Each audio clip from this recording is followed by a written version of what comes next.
Hello, everyone, and welcome to our session today. We are going to be talking about some exciting topics, I think. EASM, ZTA, NIST, a whole bunch of acronyms. Let's just throw them all into the bucket today and have some fun. Joining me today is Art Thompson. I'm Bill Reed with Qualys, and Art and I have done this before and had some fun, but Art has been so kind as to join us and give us his insights. So, Art, tell us a bit about yourself. Yeah, absolutely. So Art Thompson, Chief Information Officer for the City of Detroit. I also have the pleasure and I'm going to call it duty of being active Chief Security Officer as well. So get all the fun with dual rolling it. Been with the City of Detroit for over 7 years now. It's crazy how fast time flies. Fabulous.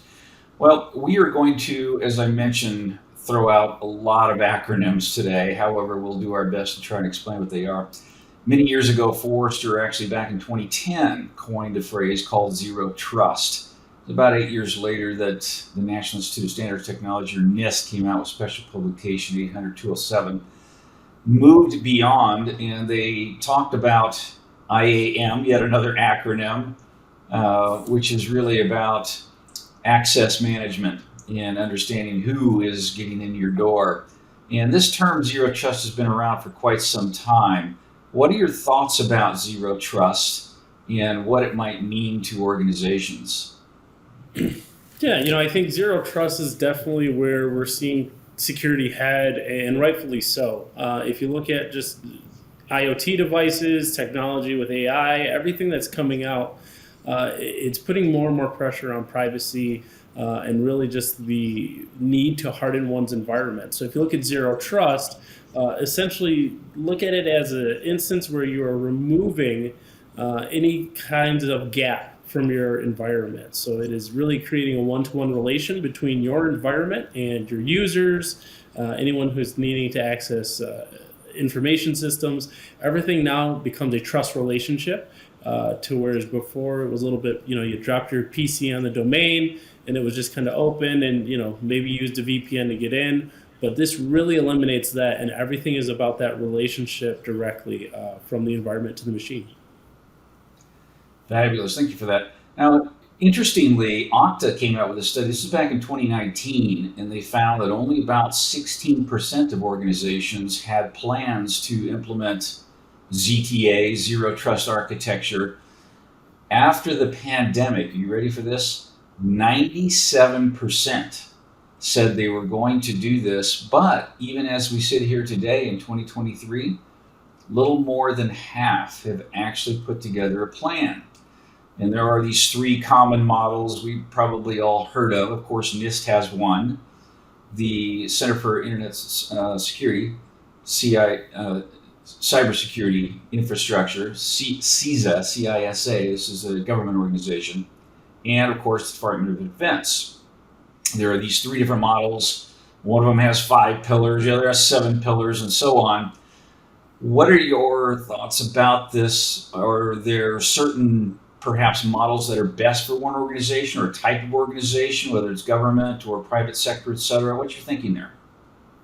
Yeah, absolutely. And, I love the piece that Okta said about the pandemic, because if you look at my industry, government, prior to the pandemic, 2020, January, when we heard about this widespread pandemic happening, we were all trying to carry on as normal. We had no plans to go remote. So going to a zero trust architecture where, I have to worry about devices being in 18 different cities, with 4,000 different people scattered throughout, we weren't worried about it. Fast forward to the pandemic, and now it was, oh my gosh, we have people everywhere. Our controls in place are now gone. We don't have that secure environment where we could force people into a central location. So no shock to see that growth had occurred there. But when looking at zero trust and kind of what fits best for your organization, it definitely is an individual thing. You have to think and look. Of course, I would recommend always strive for the best, the most intensive, and that's going to be Department of Defense. The federal government's going to want to make sure that everything they do is hardened and probably the most challenging to get into and impact, because they are doing stuff with nation state actors and sponsored actors from groups that we don't want the attention of. So definitely, Department of Defense's standards, I think, would be the gold standard. But there is no good race in technology because someone's always left behind. So I think you kind of have to flow backwards. Look at the standards for each and figure out what can your organization do. Don't just strive for the Department of Defense standards because they're the most strict, they're most challenging. Odds are an organization, much like mine, we're going to target CISA and their standards because that's realistic. That's what we could achieve. That's what we can go after. And that's going to have the best impact on our organization without cutting off services that we may feel that residents need to have, or transparencies that need to occur that aren't truly there if you start going after that higher level of standard. And then I think, again, depending on what you can afford even, NIST is a great standard and a great place to start. So there's nothing wrong with starting with NIST, and going with their controls and trying to establish a great baseline, and then looking at the gaps in the other ones and seeing how you can increase. I think what we're going to see over the next probably 5 years is a rapid evolution in how this looks for every organization. Again, you hear zero trust. There's no one answer for zero trust. There's not a plan that you can just Google and then follow that plan. It is very much a journey and a roadmap for your organization based on your maturity level. Speaking of NIST, there are several frameworks along with these zero trust models, NIST being, of course, one of those. CIS, Center for Internet Security, not to be confused with CISA, which is the government agency. And then, of course, ANISA has one for Europe. Many organizations are using these for their, call them WISPs, Written Information Security Programs. Perhaps it might be the NIST Cybersecurity Framework or NIST 800-53. Kind of the gold standard as well. And organizations, of course, are struggling with which of these to use. Have you seen one that perhaps is better than another, or is it like you said in relation to the models that it's really dependent upon the requirements, what your budgets are, what you think you can actually implement? What you're thinking there? Yeah, I think same kind of thing is true there. If you look at the European Union and their cybersecurity standards, do you have to do international business? That will change drastically on how you roll out what you're going to do and where you target. So again, I think NIST is great because it's a common framework that is widely accepted. People understand it. It's well written.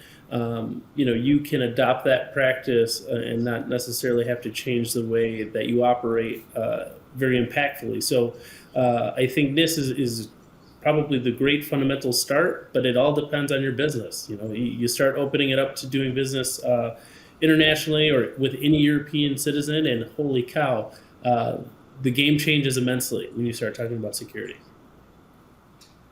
Now, NIST, of course, talks about zero trust within their ZTA, the 800-207 document.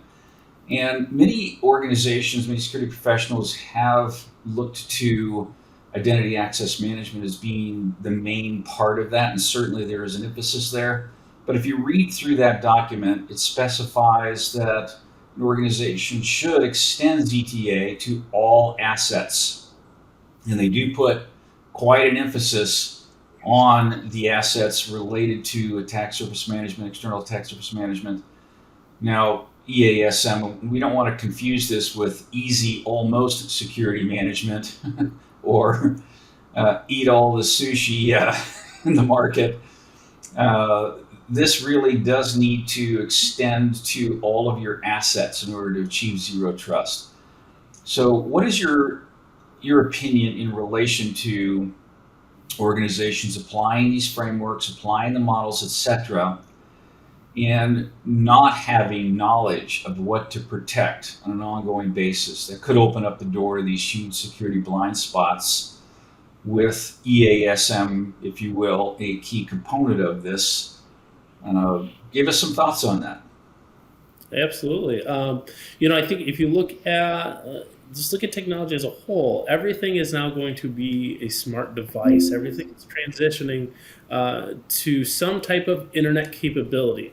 If you look at and take that mentality, that's another attack vector. It used to be, when I first started in technology over 15 years ago now, it was your end device, your computer, and then your printer. Did you have those two things secured in your servers? You were okay. Life was good. Fast forward today, we have smart traffic signals. You have Google Pods or Amazon Alexas that are listening to everything we do. Fans that now can be operated by a phone. The TVs are smarter than me. Everything now is an IoT device. So when you start to look at your business practice, what are you allowing into your environment is such a huge thing that you have to start thinking about. I know we all talk about asset inventory management, but I think with zero trust and every other framework, the basics have to be in place. You have to make sure that you strive towards the basics. If you don't have asset management, you don't know what's out there, that's going to be very hard to create a zero trust model because all of a sudden it's like a light switch. You're going to start to turn on pieces of it. And as soon as you flick that switch, something's going to go down and out. And you don't know that. Talking about smart TVs, most businesses have a TV in their office somewhere, an executive, a break room. Is that on your network? Do you know what your network looks like? Is it segmented? Are you allowing everything just to be on one centralized network? All of these things are now creating gaps that I don't think that we stopped and looked at in technology. The rapid evolution that we're experiencing is hard to keep up with. The demand for a new technology to come out, Chat GTP came out. Everyone was already talking about using it before ink could dry on anyone creating a policy. And what are we seeing there? It's evolving now rapidly. So if you wrote a policy for Chat GTP in the last few months, odds are next month you need to refresh it. It is a very hard thing to keep up with. So I'm going to say focus on the basics. Make sure that your security management is there for patching, least access privilege models, etc. Because if you don't know your environment at the basic level, going to one of these zero trust models is going to have a very damaging approach if you don't know what you have. And there's nothing wrong with stopping and going, I don't know what I have. Let's get that documented. Let's get that mapped out. And then you can move forward and plan that journey. Again, everyone's journey towards zero trust is so different. But you have to know what you have, and you have to start covering in the basics. I'm almost afraid to buy one of those smart refrigerators. So I understand exactly what you're saying. Now, experts say that a risk-based approach to cybersecurity, it's really dependent upon this foundation of attack surface management. And security and IT professionals really need to gain a better perspective on both the attackers and the defenders' viewpoint, not just their viewpoint, but what do the attackers actually see within the environment so that they can ensure this complete, call it 360-degree visibility of your assets, the groups, the domains, subdomains, TVs, refrigerator, whatever it is that you've got. And it sounds like you share this opinion. So give us some thoughts on that complete visibility capability. Yeah, absolutely. Again, everything is turning into an attack vector now. Cars now, smart cars. Let's look at Tesla. One of the biggest things they do is monthly push out patches, software updates, etc., to their vehicles. They have to know how many vehicles they sell, and exactly what ones are communicating back to their network. Same thing goes true for everything that we do in technology now. Odds are if you have an office space, you have somewhere where you can publicly access wireless. Lounge area, waiting room, break room, whatever it is. You're creating a hole into your network and allowing people to come into it. So as you start to look at your attack surface, stop and think about where are those areas where it's going to be the easiest to break in. For government, it's going to be your rec centers or your public buildings where you have access by citizens. Do you have Ethernet drops that are not disabled or locked down? Where someone could just come in and plug in. And in a city building, odds are people aren't going to think twice about it. Is it someone just needing internet? Those are the gaps that you have to stop and start to look at and really lock down. And then it gets into those IoT and those smart devices. Do you have air quality sensors out there? Do you have things that are just connecting to the internet? And it probably seems that way. They just connect to the internet. But where? Where do they just connect to the internet? What are they broadcasting? What are they opening up in your environment that you now need to pay attention to, lock down, restrict? We do this thing as humans, and we're building a dependency on technology. But every time we go, well, hold on, you got to think about it from a security perspective. Everyone goes, well, no, we'll worry about that later. We can't take that mindset anymore. It is rapidly moving. And every time we go, well, hold on, we'll come back to security, we are leaving a huge gap out there. And I think right now we have such a huge backlog of that occurring. I just learned there were smart stoves a few months ago. Makes perfect sense. On the way home, you want to preheat dinner. So you're going to go to that app, you're going to fire up the stove, and you're not going to be home for 15 minutes. Well, that's very dangerous and risky, but the most convenient thing ever.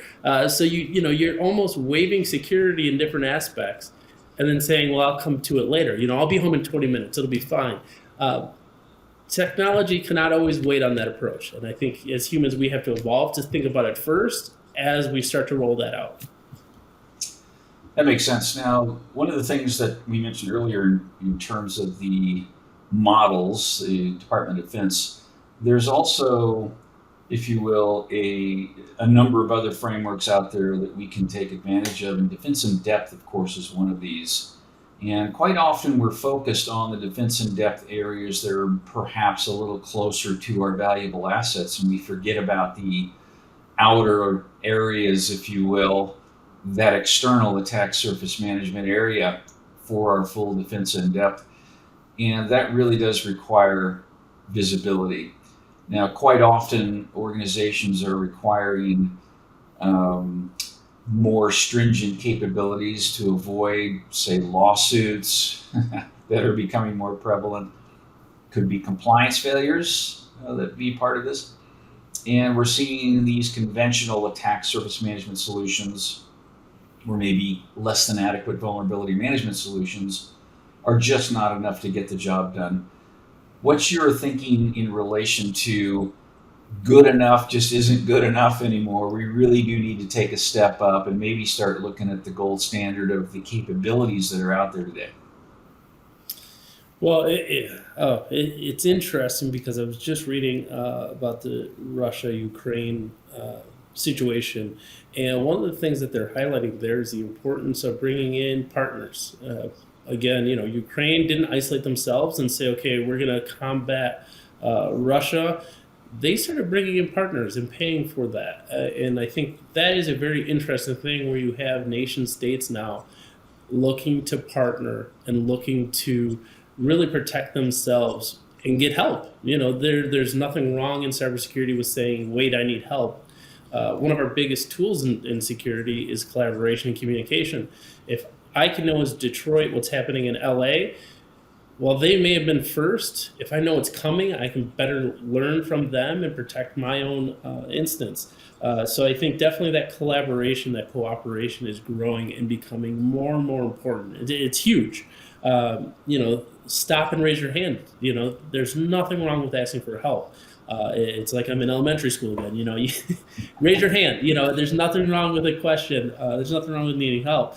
But I think also on top of that, if you look, we probably in government too much talk about this being, these nation state actors, these giant conglomerates that are going to take us down. It's not infrequent for someone to say the Olympics are coming, so oh my gosh, you're a national target now. But when you start talking about industry and what we're actually going through now here in the States or anywhere, is especially with the pandemic, it's not China, Russia that I have to worry about 24/7. It is the bored high school student who's got 20 minutes and just feels like being a little disruptive. When I was younger, it was, running down and speeding down the road and, doing whatever reckless, stupid thing we did, egging a house.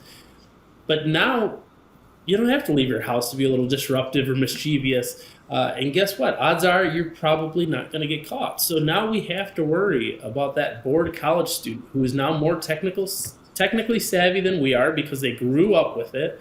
They don't know what a VCR is. They they didn't have that analog age where my generations before me transitioned.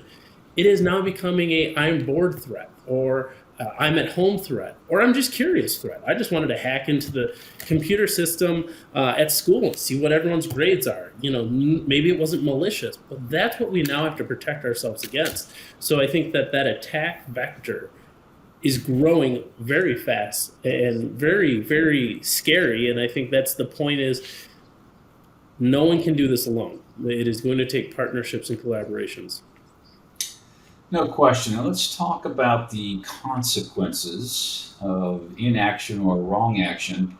I mentioned previously lawsuits, and having had conversations with literally hundreds of CIOs, CISOs over the past several years, also have done some digging into the legal side of it and the compliance aspects of it, and talked to some CISSP certified attorneys. What we're finding is that, let's say you underscore your written information security program with something like NIST or perhaps DoD, et cetera, and there are changes made on that side of the fence. They up the game, they raise the bar, and you choose not to. There not only is the risk of the perhaps cyber attack, but now you also risk perhaps lawsuits, because if you expose something like personally identifiable information, let's say, or let's say you expose something that is intellectual property, something of that nature, now you can get dragged into court, and the prosecuting attorney will say, well, wait a minute, you're using NIST or you're using DoD. They raised their bar. You did not. You knew better. So therefore you lose.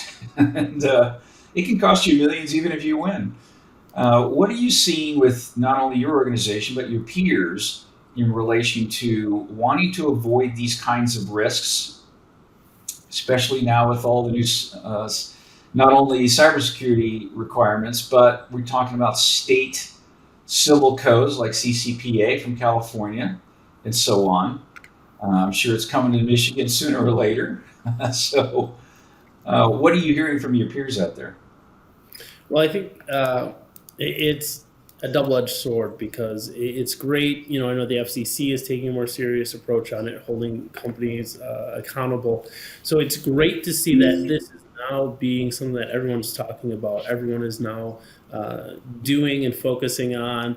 The opportunity for businesses to turn a blind eye and just say we're not really going to keep up with it, or we're not going to worry about it right now, is going away. And I think as the biggest investment we can make in ourselves is now protecting our own data. And how do we do that? Well, we start to look for vendors that are taking it serious, and the government now is saying you have to. So it's great. It's starting to create a level playing field.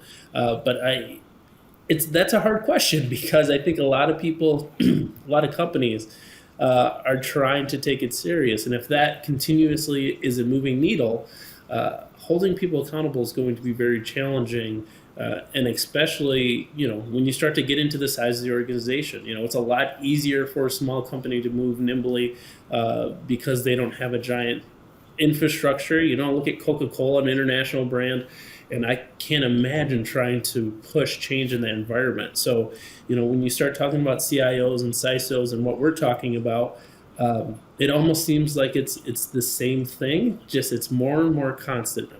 We've always been talking about security on the CISO side, but now that line between operations and CISOs has been very blurred. When I first took this role, I feel like I was the only person who was wearing both hats, and people were like, "That's a fine line you got to walk." It's not. It is an operational decision to leave ourselves open to an attack.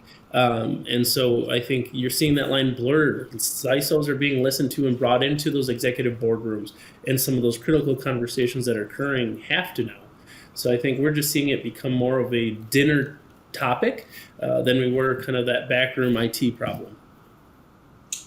That makes perfect sense. And it sounds like perhaps the right answer would be to look toward those vendors that have a complete platform, if you will, not point solutions that are always staying ahead of the game, that are making sure that there is forward looking capabilities and covering all of those gaps so that you're not exposed to them, looking at what the compliance requirements are, and of course, making it easy to implement and deploy with a single agent that doesn't use up all your resources.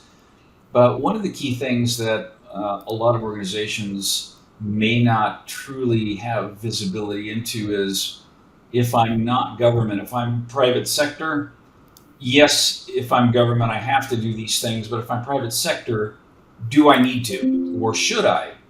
And of course, you being in the government sector, what are you seeing with your peers in private sector? Are they also adapting and adopting some of these new frameworks, et cetera, the changes so that they can stay ahead of the game? Yeah, I think, if you look at what a lot of companies are doing, I'll pick on Ford and GM. They're essentially rebranding themselves.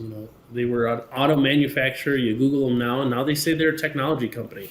And I think that really is changing their focus in something that's very probably obvious to tech folk, but not obvious to everyone else. And that is they're changing their approach in how they do business and how they perceive their business.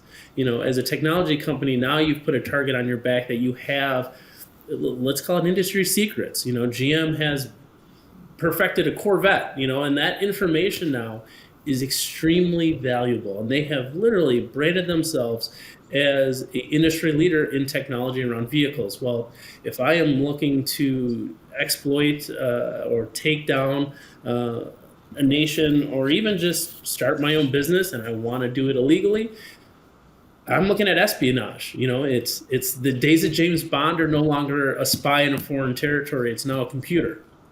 So as companies start to rebrand themselves and retake over how they're going to really act or brand themselves, it's putting a security focus first now. When you start coming out and saying those things, we're a technology company. Well, you've opened the floodgates for what we want to know.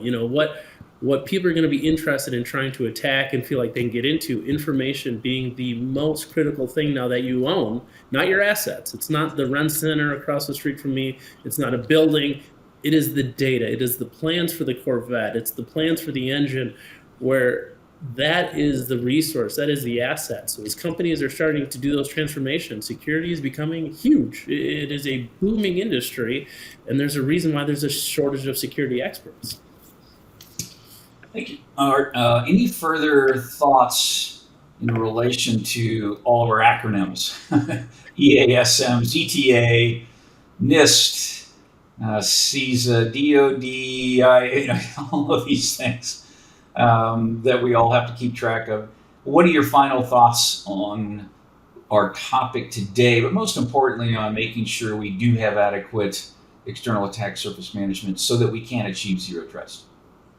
Well, I think, you got to look at your industry, look at your sector. If you are someone who's involved in PII, personally identified information, keep up with those acronyms. Know the federal regulations on what you have to protect and what you're required to do. The worst thing that can happen to you as a business is a breach. So if you're not able to protect your information, the last thing you want is publicly to be humiliated, but then to turn around and receive huge fines from the FCC, lawsuits. All of that stuff is going to be damaging to a business, and a lot more damaging than I think things used to be in the past. Again, the big three: automotive. You issue a recall, you bring that vehicle back, you fix it, everyone leaves the dealership happy that it's fixed. Kumbaya, life's great. A security breach, though, now you have to offer credit monitoring. You're subject to fines and penalties.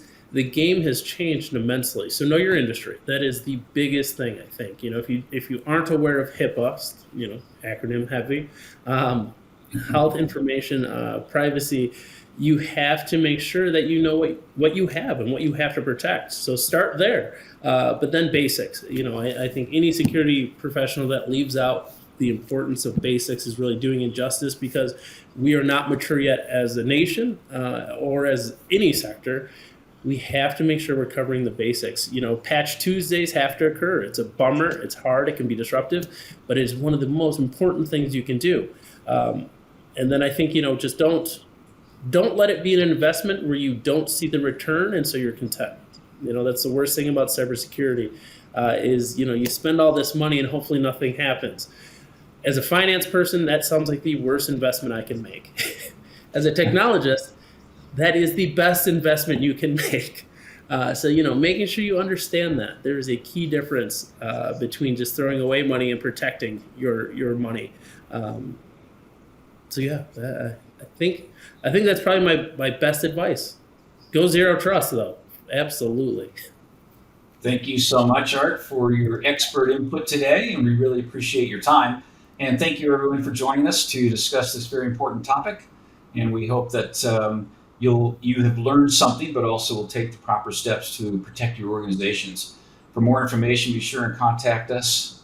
You can also visit Qualys.com and learn more about Qualys solutions, especially in relation to external attack surface management, cybersecurity, infrastructure protection is a vital thing for all of us. So we hope that you'll learn some things from today and implement some of the best practices that help you avoid some of the consequences. Thanks so much.